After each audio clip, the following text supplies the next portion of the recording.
దేవుని మాట కార్యక్రమానికి ప్రతి ఒక్కరిని ప్రేమపూర్వకంగా ఆహ్వానిస్తూ ఉన్నానండి. దేవుని పేట ప్రతి ఒక్కరికి వందనాలు.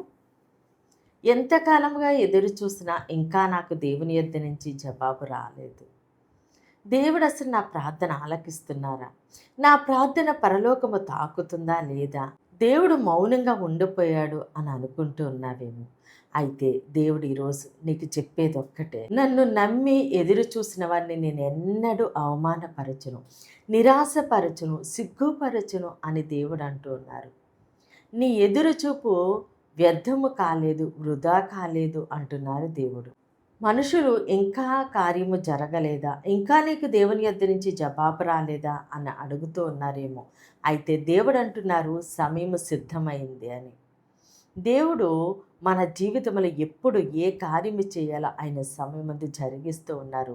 మన ఎదురుచూపు ఎన్నడూ వ్యర్థము కాలేదు. అయితే ఈరోజు దేవుడు మన కొరకు సిద్ధపరిచిన ఆయన శ్రేష్టమైన వాగ్దానం చూద్దామండి. సామెతలు 23వ అధ్యాయము 18వ వచనము. నిశ్చయముగా ముందుగతి రానే వచ్చును, నీ ఆశ భంగము కానేరదు. ఆమేన్. దేవుడు ఈరోజు మనతో మాట్లాడుచున్న ఆయన మంచి మాట, నీ ఆశ భంగము కానేరదు. ఆమేన్. దేవుడు ఈరోజు నీతో స్పష్టంగా మాట్లాడుతూ ఉన్నారు. అమ్మ, నీ ఆశ భంగము కానేరదు. నీ ఎదురుచూపు వ్యర్థముగా పోలేదు. నీ ఎదురుచూపు వృధా కాలేదు. నీ ప్రార్థన వృధా కాలేదు. నువ్వు అనుకుంటూ ఉన్నావేమో దేవుడు మౌనమైపోయాడు, దేవుడు నా ప్రార్థన ఆలకించట్లేదు అని. ఇదిగో సమయము వచ్చింది, నీ ఆశ భంగము కానేరదు. నీకు మునుపటి గతి వచ్చింది. మునుపు ఎంత సమృద్ధిగా, సంతోషంగా, ఆనందంగా ఉన్నావో దానికి రెట్టింపుగానే నిన్ను ఆశీర్వదించబోతున్నాను అని దేవుడు సెలవిస్తూ ఉన్నారు.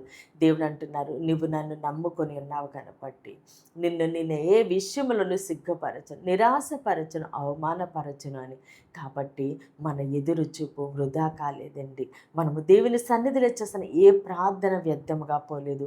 ఆయన సమయమందు మన ప్రతి ఆశ తీరుస్తూ ఉండగా సమస్త ఘనత, మహిమ, ప్రభావాలు మనము దేవునికే చెల్లిందామండి. ఈ కొద్ది మాటలు దేవుడు మన వెనుకల్లో దీవించి ఆశీర్వదించునుగాక. ఆమె ప్రేర్ చేసుకుందామని అందరి కనులు మూసుకుని ప్రేర్లేకి ఉంచండి. మహోన్నతుడ మహాగణుడ పరిశుద్ధుడా నీకు స్తోత్రాలు, వందనాలు దేవా తండ్రి. ఇచ్చిన వాగ్దానం మా జీవితాల్లో నూరంతలుగా ఫలించును గాక. దైవజనులు, వారి కుటుంబాలు, సంఘాలు, పరిచర్యలు యేసు నామములోనే దీవించబడును గాక. ఈరోజు పుట్టినరోజు, పెళ్లి రోజు జరుపుకుంటున్న ప్రతి ఒక్కరికి సంవత్సరం ఒక ఆశీర్వాదకరముగా ఉండును గాక.